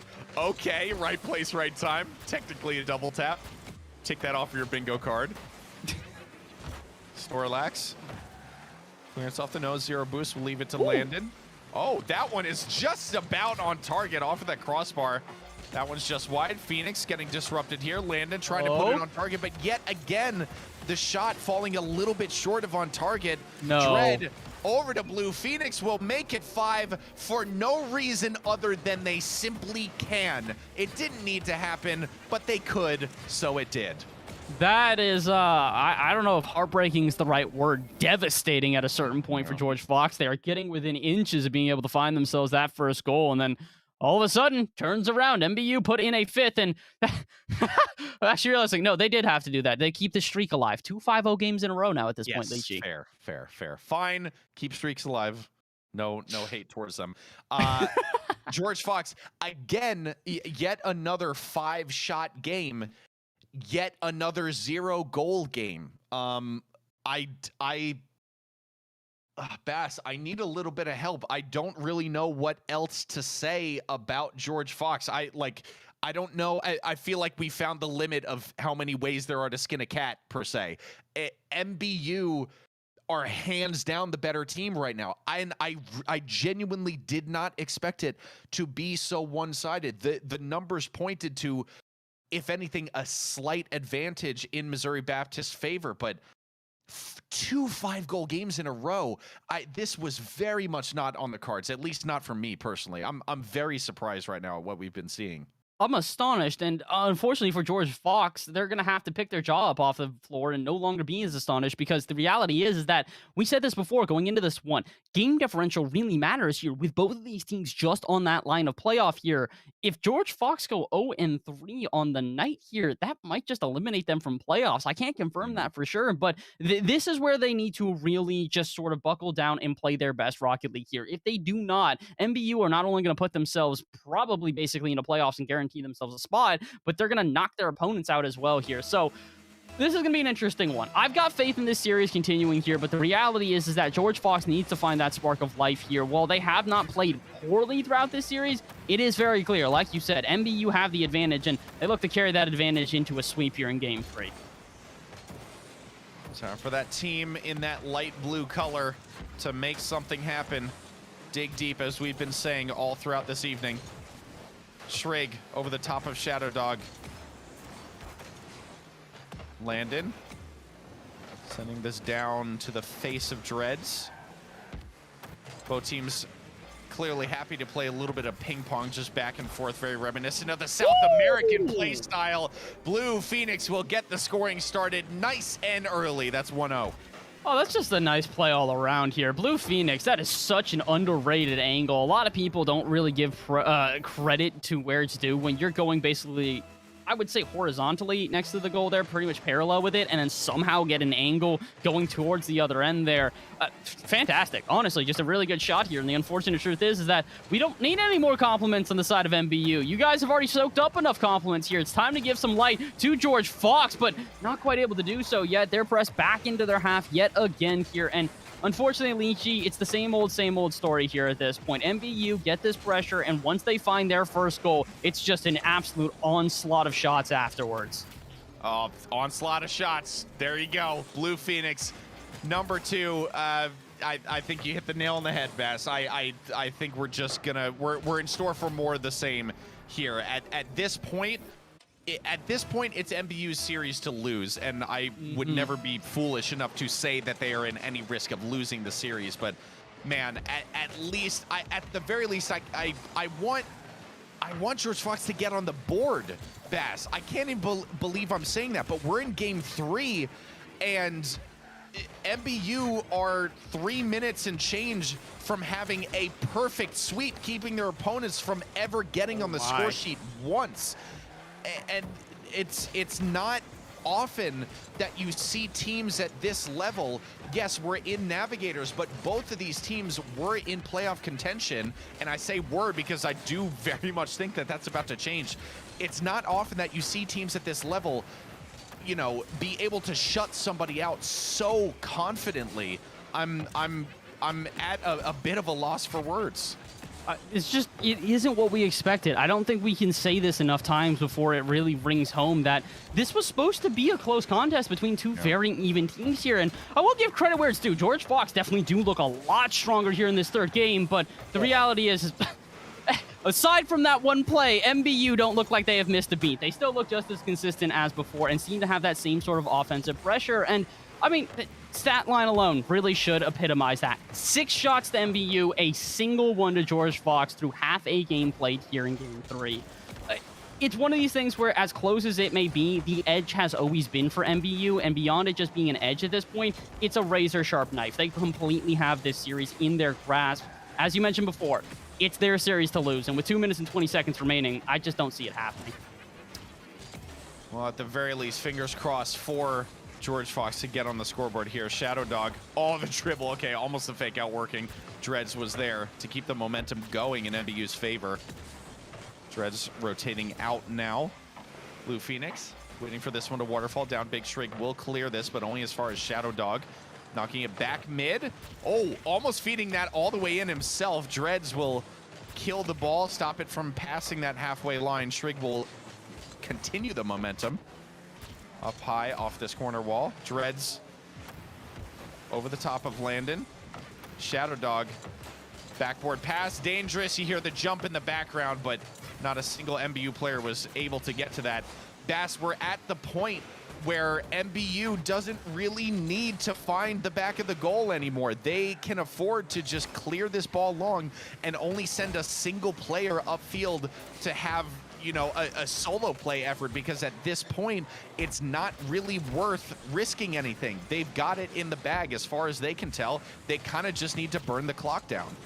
Yeah, this is just about wasting time at this point. There literally is no reason for MBU to score another goal here, even if they give up a goal, as long as they hold on and just waste time. Don't allow that pressure that George Fox has been so desperate for throughout this series, then they should have this one. Like we said, this is one of these things where this was MBU's game to lose from the minute that first game got underway here, and the minute we started to see the momentum fully fall in favor of this team.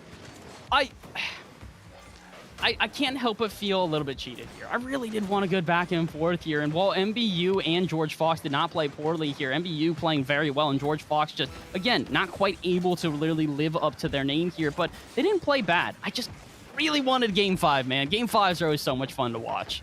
You and me both, babe. You and me both. Dreads getting knocked out. Final 20 seconds. All but a formality at this point. Blue Phoenix knocking it across to Dread. Picks it back over to Blue Phoenix, the 1-2 pass. Final seconds ticking down. Shadow Dog will clear this. That will just about do it, Mr. Bass. That will do it indeed. Goal number 3, why not? Yet another buzzer beater. Blue Phoenix getting on the score sheet. That is a hat trick. 50% shooting in this game alone. Is that more? It's just about as many points as his teammates combined. This was the Blue Phoenix show, this match, and it was the MBU match. From the word go until lights came out at the end of game 3. MBU, I mean, this is a team that is going to go very far in playoffs if they're capable of putting an identical record team in their back pocket, as we just saw right here. Yeah, this is a team that I think really does facilitate each other very well. At the beginning of this match, we saw Blue Phoenix not necessarily be this pop-off player, but by the end of the match, they really were that pop-off player. And that's something that's so valuable for a team, is that when you're playing as a team, you guys do really well. When you're playing with individual players popping off, you're doing really well. The fact that you can do both of those makes you a dual-edged sword there, and it makes it such a harder thing for anybody to try and attack there. So I have faith in this team to really have a decent playoff run here. And I think after the performance here today, it just gives me further faith in that. But it's not going to be easy. There's a lot of really good teams here, like we saw out of the Concordia squads, more specifically a Concordia, Wisconsin, who just played out of their minds. There's a lot of good teams here in this division. So it's about being careful. Take the wins where you can get them, take that momentum and carry it into playoffs here. And, well, I would say, unfortunately for George Fox Gray here, I think that actually is going to knock them out of playoff contention. They fall down to, I believe it is 3 and 4 overall. And while that is not a completely impossible position to come back from, I think the game differential at this point now is no longer in their favor enough that they can make it back. So, unfortunate circumstances. It's not set in stone. Again, don't take my words as definite here. I'm going to have to crunch the numbers a little bit more from everything that happened this week here. But I think a big thing here for this George Fox team is going to be looking at this one and understanding that they're going to need to come back next time. This is not the worst loss that they will take, but it's definitely a learning experience, to put it simply. Yeah, could not agree more. George Fox will be 4-3, so on the absolute edge. On the upside, for the winning opponents here, MBU sitting nice and strong with that 5-2 record, solidifying themselves in a pretty good kind of mid-table finish when it comes to playoff qualification. Got some teams above them, so it will make things difficult, but got plenty of teams below them, so they're definitely in with a shot. And as we've seen, and as we said earlier tonight, the Navigators division is the lowest level here at the NECC, and so consistency can, kind of ebb and flow a little bit as the competition goes on.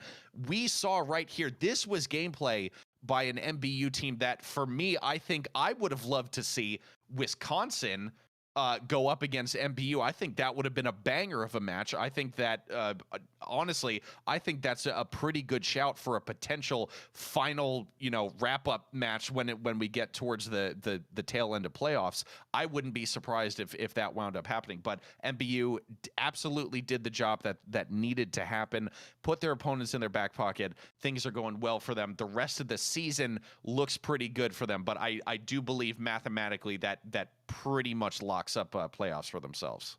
Yeah, most likely here. And, well, we're going to have to find out. At this point, it's about just sort of sticking around here for not only the end of this night, but sticking around next week for the final week of the regular season to see what happens at this point. I mean, there really is a ton going on in Rocket League, in the NECC right now. There's a lot of teams who are just barely on that cusp. And if you want to keep up to date with all of this, make sure to stay tuned. Make sure to tune on in and make sure to come on back here. We're going to go to a quick little break, get back with our final matchup of the night. And I have to say goodbye to the beautiful face next to me in Lychee here, but we will be back with another fantastic caster who you'll have to find out about. Stay tuned. We'll be back in just a couple of moments.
give you regular.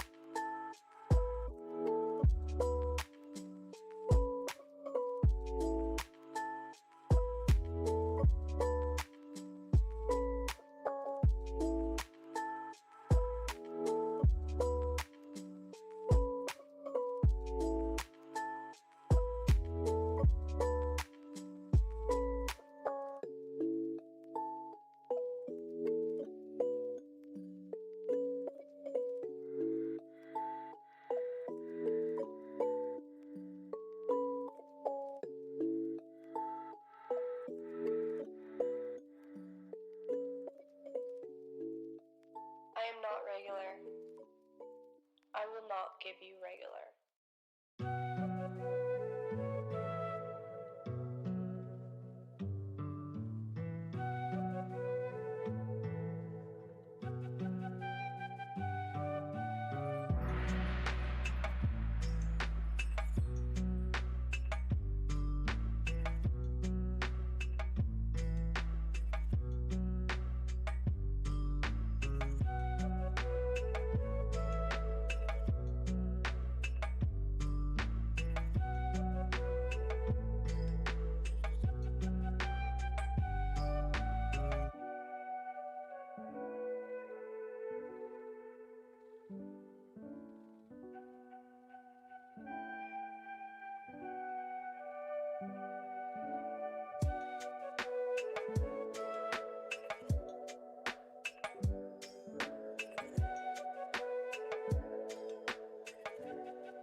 suspicious mind. We can go on together with suspicious mind, and we can build our dreams on suspicious minds.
I've seen the world, done it all, had my cake now.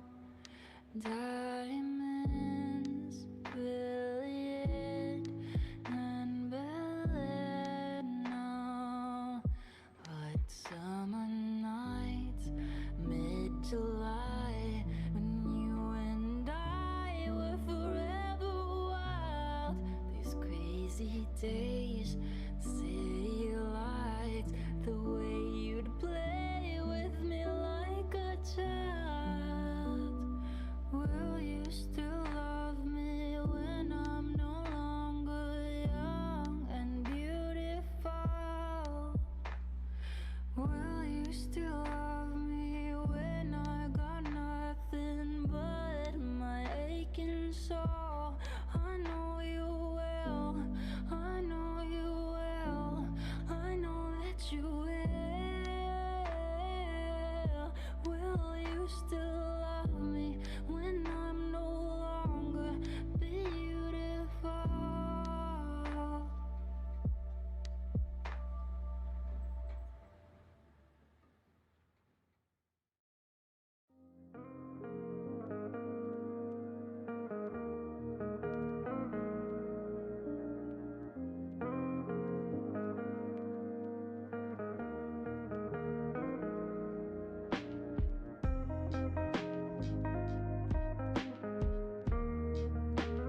Hello, everybody, and welcome back to the NECC Rocket League week number 6 here, and this is going to be our last match of the night. My name is Bass in the Past, and joined alongside me, a new face to the booth for the day. Welcome, Novanta, back again, my friend. We've had the pleasure of casting a couple of times this season, but we get to close out tonight with another incredible banger. It is going to be the Challenger Cyan Division, Sacramento State versus UBCO. Both of these teams with multiple wins on the record. UBCO, I believe, at 3-2, and I think Sacramento State as well, also at 3-2. So this is an interesting one. It kind of has playoff implications. Loser of this one basically needs a win in the final week of the season. That's what makes it so interesting. You can call it the main event, a West Coast nightcap, if you will, or maybe an international incident as California, United States, taking on British Columbia and the Canadian side. And well, Bass, we're here in challenges. You know it's going to be very, very competitive. And you're right. Playoff implications are on the line. We're just a couple of weeks away from that playoff picture. So we want to make sure that each team has the best possible side, looking for the best possible result. Yeah, that's the big thing here, is really putting yourself on the best foot forward to try and get into that playoffs, and not only get into playoffs, but really give yourselves a good chance at a good seeding and a deep run. And that's one of the most important things here, is in a division that is so incredibly competitive. The number one team in this division is 5-1, but not 5-1 by getting away unscathed. They are 17-8 with only a +9 differential overall. And then you look down at the lowest team that's currently possibly going to make it into playoffs here. They're 2-3 at 9-10, almost exactly 500 overall. That's what this league is right now. That's exactly what Challenger Cyan is really competitive teams all ready to take that position if you slip up. So unfortunately, for whichever team loses here today, that is going to be that slip up. Someone's going to try and pounce and take over in that position. And I don't know about you, Novanta. I don't really know who it's going to be. Yeah, neither do I, but you got to put one foot in front of the other. This isn't European soccer. There isn't an award at the end of the season being top of the table. It's about that playoff picture. And yes, you want to be able to cut through the most path of least resistance, but it's one series a week, one game a week to put forward first. So you got to focus on who's going to come across it with the victory now. Teams are getting ready now to have this best of 5 series. I'm in the booth with Bass from the past, and let's get started.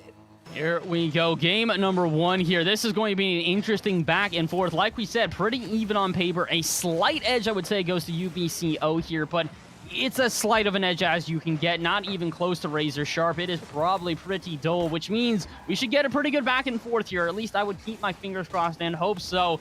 But first, let's see who can really set themselves on the best foot forward here in just game number 1. 30 seconds gone in this one, and so far it has been a tentative back and forth, but shots starting to fly on target here. UBCO having to endure a decent amount of pressure. We'll start to get a counterattack together here, but very short-lived. Back out to midfield here. Young Ube going to have a nice little 1-2 punch there. It's completely dismantling the defense, and now slow-burning offense building for Sacramento State. This would be huge if they can find an early goal. Early out in this one yet, but you see both teams are using the walls to their advantage. That definitely says a mark about a team that's willing to be reserved in their attack and not put themselves to be exposed there with a shot on the frame so early. That means these teams are waiting for the long haul. They're looking to see which strategy can work, because we said this before in other streams here at NECC there at Bath. It's good to have one strat, but you need multiple ones to stop attacks like that one. What a shot! And there we go. First goal of the game here. Sacramento State going to find themselves their first goal just about a minute into this one. And there's that little bit of taking advantage that we've talked about so many times here tonight. UBCO not quite able to make a touch off the backboard there. And before you can even blink, Sacramento State already in there with a goal. That could be the separating factor. When you have two teams this close, every once in a while, it's really just about who takes advantage of the little mistakes. Yeah, it's about who's a little bit more aggressive, who's really be a bit more gritty, who's able to have that one challenge where most teams will fall back. I always say it's under the umbrella of creativity, but sometimes a lot of gritty teams can have innovative shots, and that right there could have been one to tie it up, but it was cleared away there at Bass. Look, both these teams understand what's at stake, and you could tell both teams are turning up the pressure. Really turning up the pressure here. A really good back and forth, but unfortunately, as much as pressure is fantastic, may not be enough. UBCO still need to find themselves a goal here. With 2 minutes of play and 3 shots on target, they still haven't found that threatening of an offense. Sacramento State may have been pressed into their own half, but this is something we spoke about. It's one thing to get pressure. It's another thing to put a good shot on target, and we haven't seen one from UBCO in quite some time. Let's see, maybe they can get something together here. PC gonna try and get a decent touch, but Sauce Prophet sends this one the other way. Tries to put a shot on target, but not quite able to. Sham West almost able to completely clear out the goal and does get the demo, but unfortunately, it was a little bit too late, so the shot that was necessary was a bit of a wide angle, and I gotta say, for a team that we expected to maybe have not necessarily, not the edge in this match, but for it to be pretty even, this one looks entirely in favor of Sacramento State. They by far look like the stronger team right now.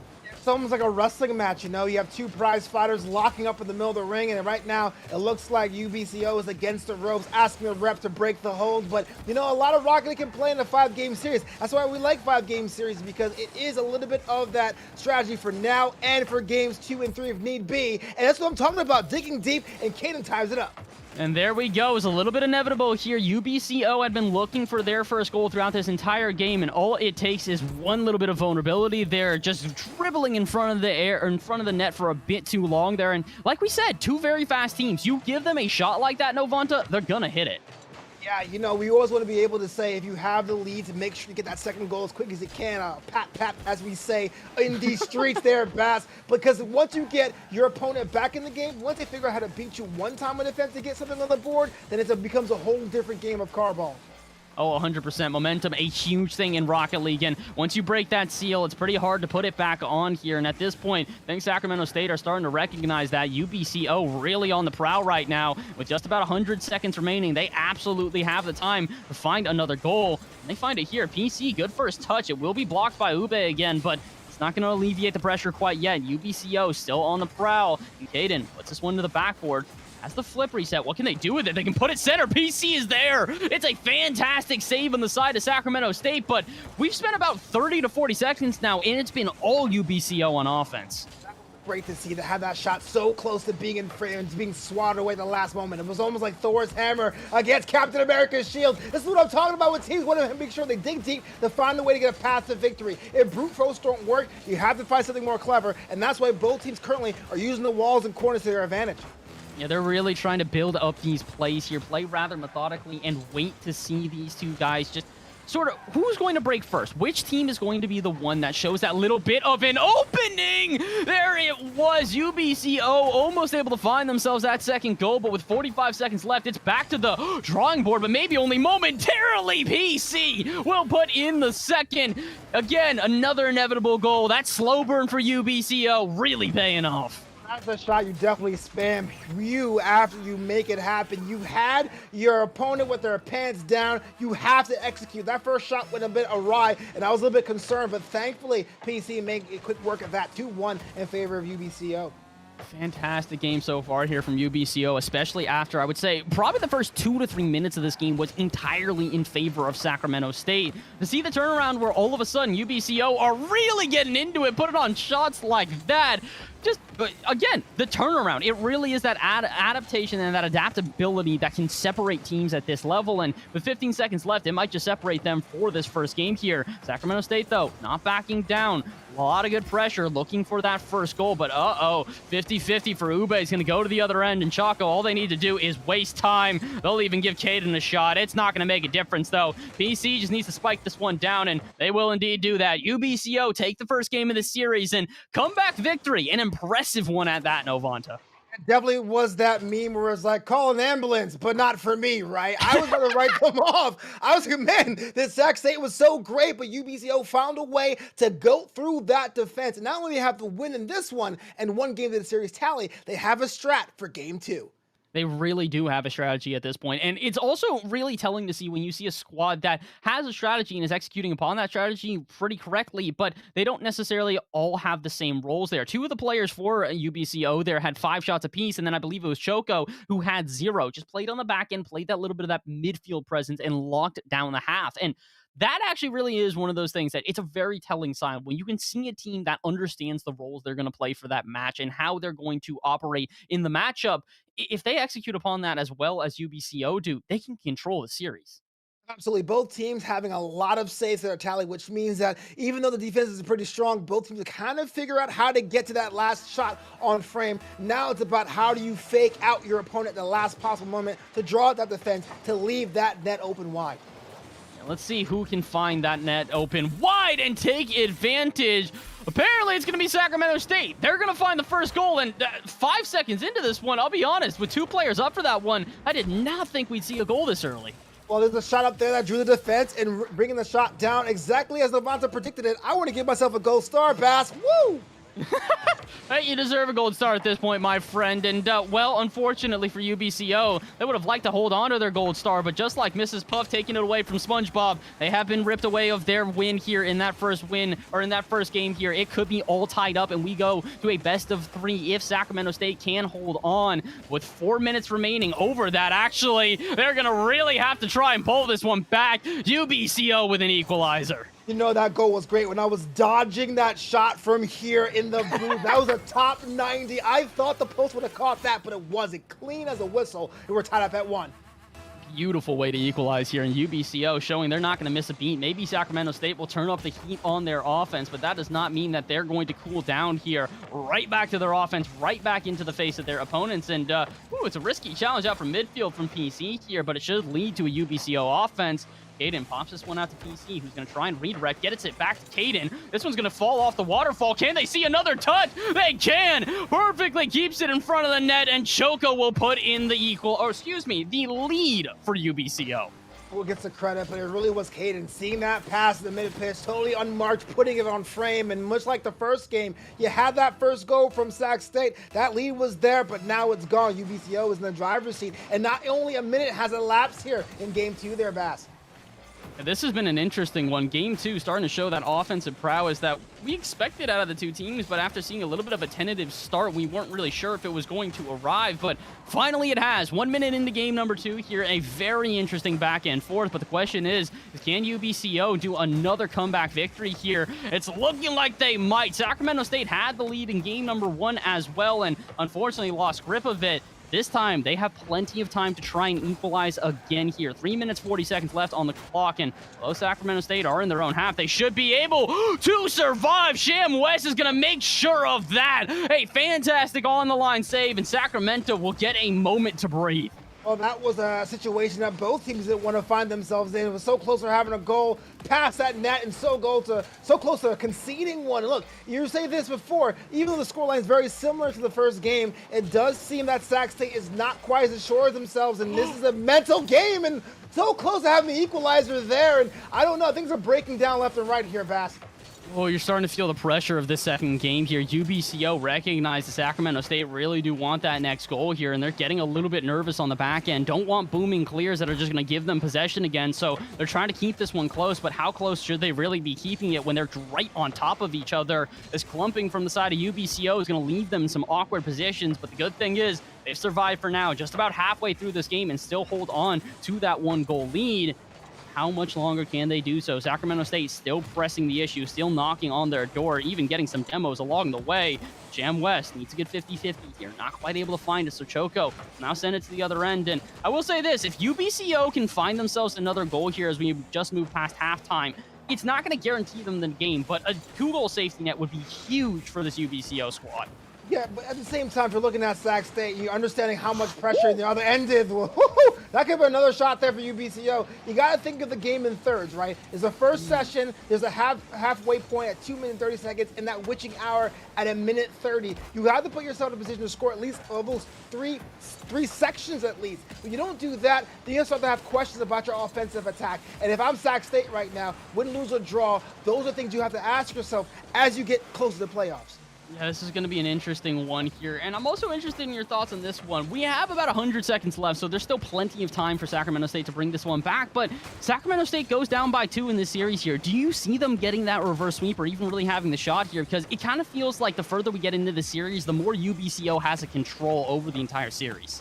There's kind of a cascading effect when you have a goal conceded that turns into a game drop that comes to dropping 2 games in the best of 5 that can really be your own worst enemy. It's definitely possible. But you take that minute between games, you calibrate, you say, hey, look, I messed up here. Let's work on this now because it's do or die. It's possible, but it's a very, very thin needle of thread there, Bass. Oh, yeah, 100%. And they'd prefer to not have to even try it at this point here. Sacramento State are fighting. They understand that they don't want to have to be backs against the wall. A perfect position is not exactly what they're going to find if they take the win here, but it'll at least be all evened up and we get a best of 3 from here on out. First, we need to get there. 50 seconds left, and Sacramento State backed into their corner yet again. PC going to force a double commit out of the team, and that's going to open up the net. It took one little misplay on the back end, and that was enough. UBCO will find another. Again, I don't want to take the credit away from Choco because that was the second goal and it was clean, but I got to give another gold star, if you will, to PC. Being able to drop back, see that ball being cleared, to be that wall, to put it back on the other side of the pitch. That right there was class. 3-1.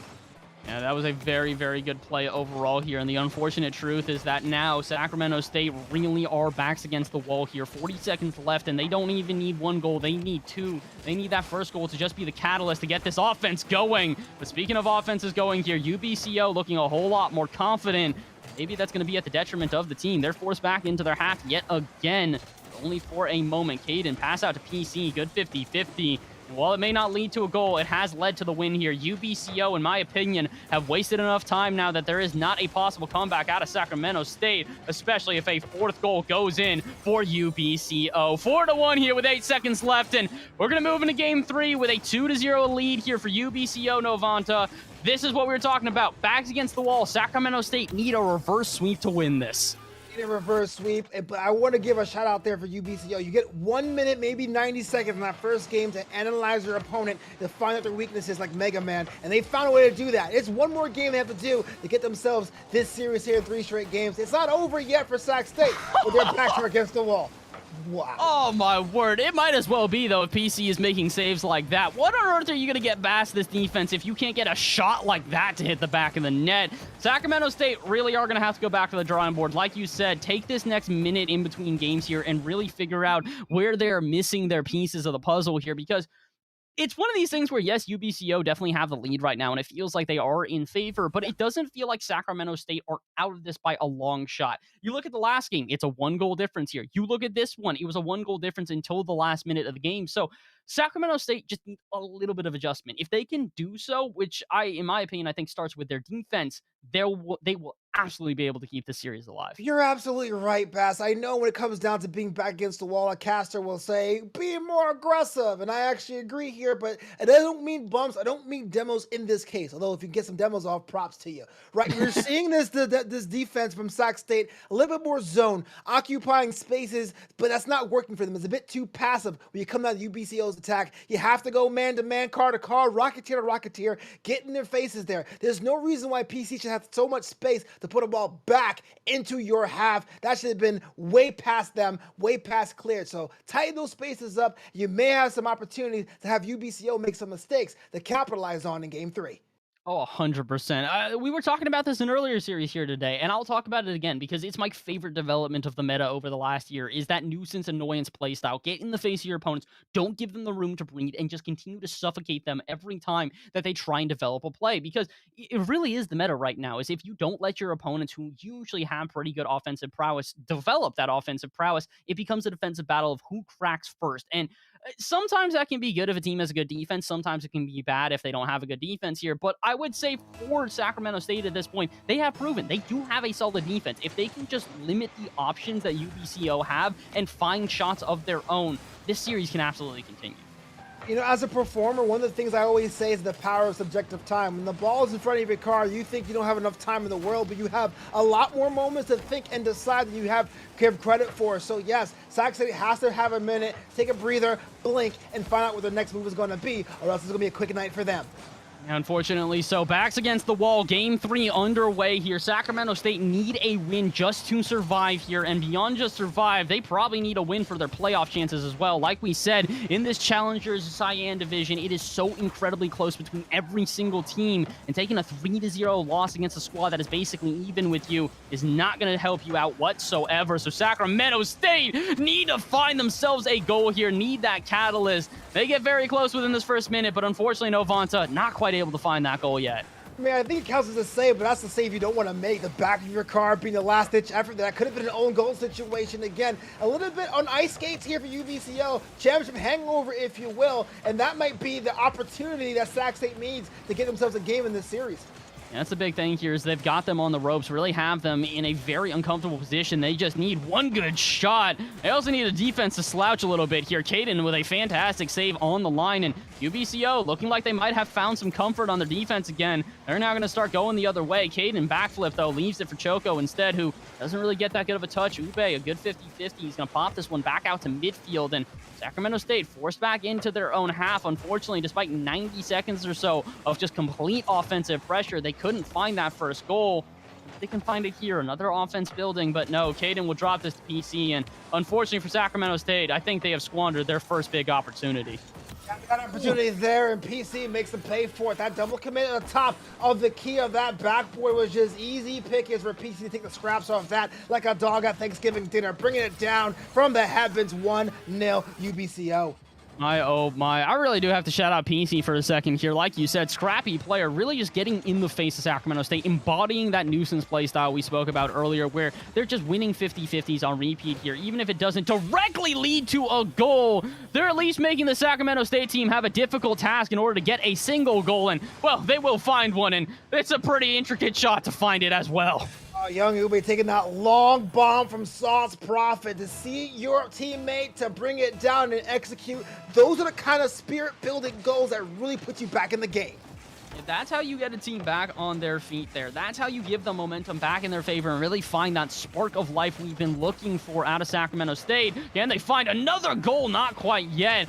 Sham West, as one day I'll be able to pronounce that name, has been looking for a goal this entire night, looking to try and give the lead to Sacramento State. And, well, they haven't found the lead here in this game. They might just be able to. They are finally getting a threatening offense together, and, uh-oh, that's a double commit, though. Sham West has to dive in to just try and keep this offensive pressure, but you can see Sacramento State retreating as a whole. They recognize they overcommitted, and now they're going to have to endure a little bit of offense going the other way, or maybe not. Back out to midfield here, and Sauce Prophet's going to rip a shot on target. PC with a great save with a little bit of distraction in front of them, and this one's going end-to-end right now. I got to be careful, or excuse me, Sacramento State will need to be careful here, though. They're overcommitting in a couple of different places, and usually when you see an overcommit, it means you have to retreat and then kind of restart on your own half. They don't look like they're willing to restart right now, Novanta. They're just trying to keep up this pressure, and if they make a mistake, a team like UBCO are going to punish. Yeah, a lot of ways that Rocket League can be like making your own song or a musical composition. The very moves you can make you think are great in the moment, but overall it becomes like a bad sound, a bad beat, a cacophony. You know what I'm saying? The idea is that you gotta make sure your rhythm for all your different teammates on your formation works out to your favor, or else you open yourself out for a counterattack. 100%. Again, that's why we talk about this one. When it really is this close of a stalemate, there's two ways that this wins, or that you win this one out. Either someone hits a ridiculous goal, like we saw earlier from Young Ube. So we've been shown that there is that pop-off potential, or the more likely scenario, the alternative, a defensive error. Someone makes a little bit of an error on the back end, and a team punishes. And with 70 seconds left, it's seeming like if that scenario does arrive, it might be the last goal we see. UBCO really pressing to try and close this one out here. They don't even want to let this series go to 4 games, and they can find that right here. PC, fantastic flick. Young Ube is there for the save, and will bop this one the other way, so Sauce Prophet can try and rip off a shot, but it's the follow-up from Ube that hits the back of the net. Sacramento State take the lead with only a minute remaining. Let's run this back. I didn't even see Young Ube on that clear, but to be able to put it the other side of the pitch and then catch your own pass, a la Cordell Stewart back in the day. Fantastic. I just dated myself. 2-1 there for Zach State. I'm an old man. Hey, listen, you gotta love it, man. You've got better references than anyone else in the game, but unfortunately for UBCO, they need more than some clever references if they want a chance here. They need a goal, and can they find it? Choco shot on target, and with 45 seconds left, Novanta, we might be going to overtime. I say not all goals are created equal. You fought to get that goal for Young Ube, and you see in a blink of an eye that lead has evaporated. You go to your teammates and you go, what do we have to do to put UBCO away? This right here might be a game changer. It really could be. I'm hoping we get an overtime here. Just as a fan of Rocket League, overtime game number 3 with a team back against the wall always delivers something special. But first, we've got to arrive there. UBCO and Sacramento State are both looking to clean this one up in regulation. Maybe Sacramento State can do that right here. They've got some pressure, and Sham West a good 50-50. Choco and Caden, though, both prepared on the defense here, and Caden in specific is now just going to try and relieve some of that pressure, and will do exactly that. Choco's got only 12 boosts in the tank, though. What can they do to set up their teammates? Not much. UBCO playing patiently out at midfield here. They're not going to rush this. They know they have time for one last shot. Oh my God! Be a banger! 6 seconds left and UBCO takes the lead. I am sorry. There's so many times you sit in this booth as a commentator and you get kind of jaded, but the goals like that, the clock was running down, final 10 seconds, Caden, oh my goodness, UBCO.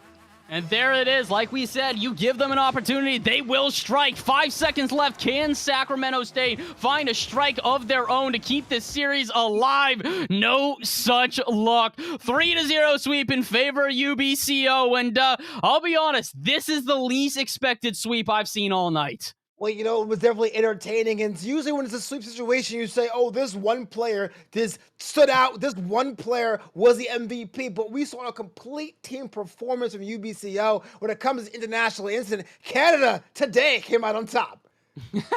It did indeed, and for us two California boys, that's a little bit of a bummer, but at the end of the day, we end up seeing some good Rocket League, and that's what we're hoping for here, and UBCO better be proud of the performance they put out here today. The honest-to-God truth is that they have now propelled themselves into a playoff position, and beyond just propelling themselves, they've strapped rocket boosters to their feet and have just flown through here. 3-0 over a team which is pretty on par with you guys and pretty even throughout the season, just goes to show you, they're ready for playoffs, and they want that championship. If the form upholds, this will be an absolute threat to anyone in that division. What a complete performance. There's no third man. There is no first man. There was just scores and clears and goals and all that stuff. I'm telling you, this right here was maximum Rocket League. Indeed, it was. This was everything we could have hoped for. The only thing we really could have hoped for was a little bit more of an extended series. But hey, Sacramento State gave it their all, and unfortunately, we're not quite able to extend that series like they had wanted there. They fall 0-3 on the day, but UBCO alternatively go 3-0 on the day, really putting themselves in a great position, like we said, for that playoff position. But unfortunately, what that does also mean, Novanta, is that we're at the end of our day as well. This has been the NECC Rocket League for myself, for Novanta. We want to thank you guys for watching on here. We want to give a shout out to Michael behind the scenes, who's been helping us with production all day, as well as all the other casters that hopped into the booth here. I'm trying to think of everybody that was on today. I think it was Hail Monkey Man, Bear Light, Hypheria, Lars, and Lychee as well. So shout out to all of those guys for hopping into the booth and joining us here and providing some excellent commentary. But Novanta, like I said, we have come to the end of the day. Thank you for joining me here in the booth. Thank you guys at home for watching along. But if you want some more collegiate esports action, tune in tomorrow for even more action here at the NECC. It won't be Rocket League. It'll be another esport, but you're just going to have to tune in and find out what. See if our producer can let me know real quick. Is it going to be Rainbow Six? Rainbow Six it is. And indeed, it will be Rainbow Six tomorrow. So tune in tomorrow for some Rainbow Six action. But like I said, that is the end of this one. Have a great rest of your night, and we will see you next time.